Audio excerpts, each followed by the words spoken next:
Ah, étudier à la maison. L'option la plus facile, mais souvent la moins productive. Procrastination, difficulté de concentration, distraction par les vidéos de votre youtubeur préféré, et j'en passe. Heureusement, Québec possède plusieurs lieux idéaux pour vos sessions d'études. C'est pourquoi, aujourd'hui, je vous suggère 5 endroits où étudier à Québec. Commençons sans plus tarder avec un classique, les cafés. Les cafés ont généralement une ambiance décontractée et cosy. Vous pouvez bien sûr boire un café, mais aussi parfois manger quelques grignotines tout en étudiant. De plus, ils offrent, en règle générale, une connexion Internet publique et gratuite. Mais si j'ai un café à vous conseiller, c'est les cafés de la Maison Smith. J'aime beaucoup leur grande succursale lumineuse et chaleureuse qui offre une grande gamme de cafés et d'autres breuvages, ainsi qu'un choix varié de nourriture. Il y a toujours une connexion Internet fiable et stable. Cependant, les cafés de la Maison Smith, surtout ceux dans la périphérie de l'Université Laval, sont souvent pris d'assaut pour les étudiants, et ce, malgré le nombre de places assises et les grandes tables idéales pour les travaux d'équipe. Un autre inconvénient des cafés, c'est que vous êtes très sollicité à acheter un café ou autre consommation, car sinon, c'est plutôt mal vu de profiter du réseau Internet sans rien consommer. Ensuite, nous avons bien entendu l'Université de Laval, véritable quartier général des étudiants de la ville de Québec, où on peut étudier dans une panoplie d'endroits, comme par exemple les allées du pavillon Charles de Coninck. Plus inusité, il y a le corridor du pavillon Kruger, avec ses plantes et sa grande baie vitrée.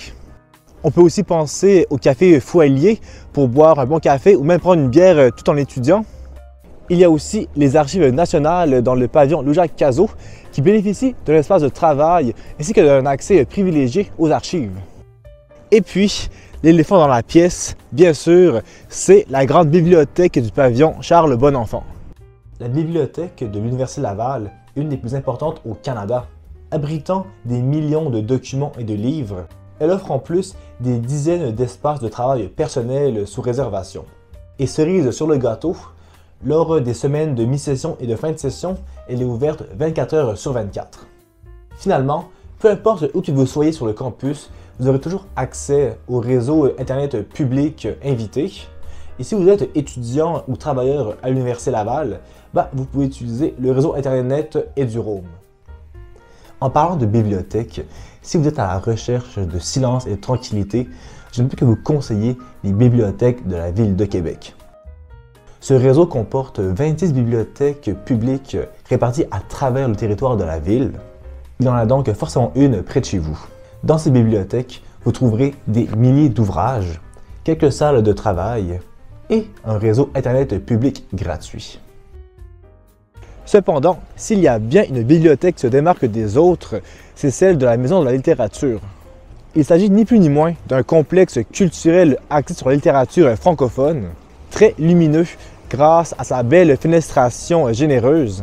Il loge depuis 1944 dans une ancienne église méthodiste de style néo-gothique du 19e siècle. Il y a donc un espace bibliothèque, un des plus vieux de la ville de Québec. On y trouve une sélection intéressante de livres, quelques tables pour étudier, ainsi que 3 espaces de travail personnels. Par contre, l'inconvénient principal de la bibliothèque de la Maison de la littérature, c'est que le nombre de tables y est limité, particulièrement pendant les périodes d'examen. Finalement, le dernier endroit que je vous conseille pour étudier à Québec est juste à côté de la Maison de la littérature, car en fait il s'agit de son équivalent anglais, le Morin Center. Le Morin Center est une ancienne prison qui a été transformée en bibliothèque savante et historique anglophone. Par contre, pour avoir accès à la bibliothèque de ce centre culturel et littéraire à l'architecture palladienne, il faut soit acheter un droit d'entrée de 5 $ ou bien acheter une carte membre qui n'expire jamais au coût de 25 $. J'ai pris la deuxième option, alors je vais essayer de la rentabiliser en y allant pour une première fois aujourd'hui.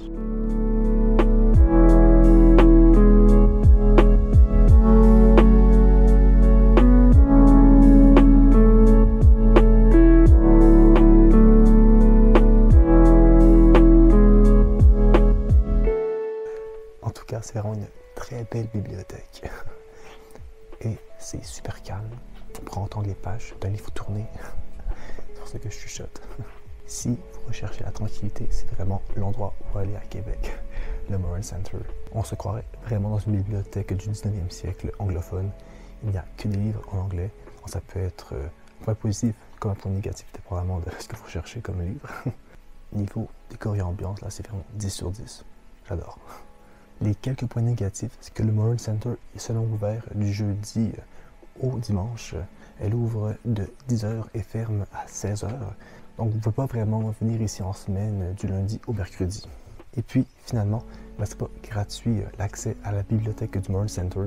Il faut soit payer 5$ à la carte ou bien se procurer une carte membre pour 25$ qui n'expire jamais. Je vous recommande plutôt la deuxième option si vous pensez y aller régulièrement. C'était mes 5 suggestions de lieux où étudier à Québec.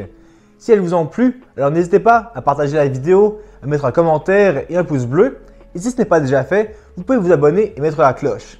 C'était Veg et à la prochaine pour une nouvelle vidéo. Bye bye!